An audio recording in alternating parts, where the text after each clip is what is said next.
Hi everyone, I'm Levi. Welcome back to my channel. Too many people jump into investing without setting goals first.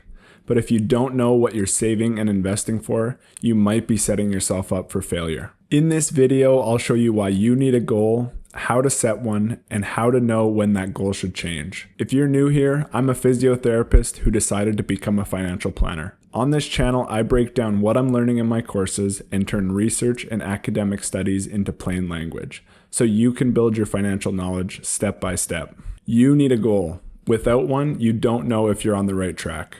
You won't know if or how much you need to be saving, and you won't know the best place for your money. Maybe it should be in a high interest savings account, or maybe most of your money should be invested in the stock market. Most people have similar goals: paying off debt, buying a home, saving for retirement, or helping with their kids' education. But how you tackle each of these needs to be very different. If you're trying to pay off credit card debt, it's probably not a good idea to be investing right now. On the other hand, if you're saving for retirement, keeping money in a savings account isn't going to get you where you need to be. And your goals don't need to be financial. As I talked about in the last video, money isn't about having money just to have it.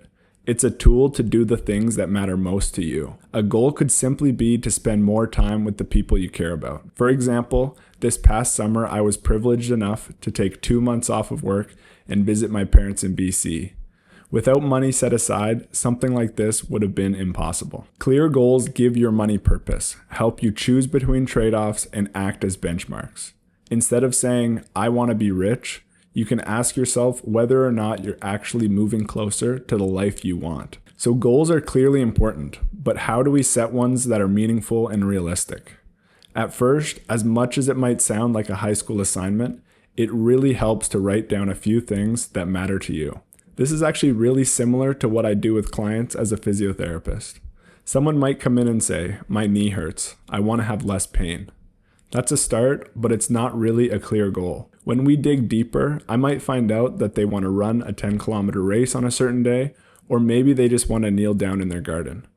Either way, having that specific goal makes it way easier to stay consistent with the plan. If you don't know what you're working toward, it's very hard to stay motivated. For me, that list would include flexibility with my time and spending time with the people that I care about. For others, it might be having a nice car, enjoying high-quality meals, or buying a house with land. There aren't any right or wrong answers here.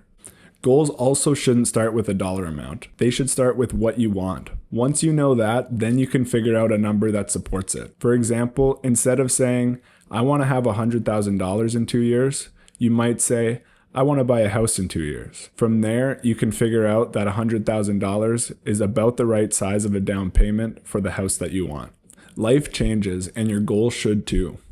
A new job, having kids, health issues, or even a change in your values are all good reasons to revisit your goals. Sometimes we keep chasing a goal that made sense 5 years ago, but doesn't anymore. The important question is, does this goal still reflect what matters most to me right now?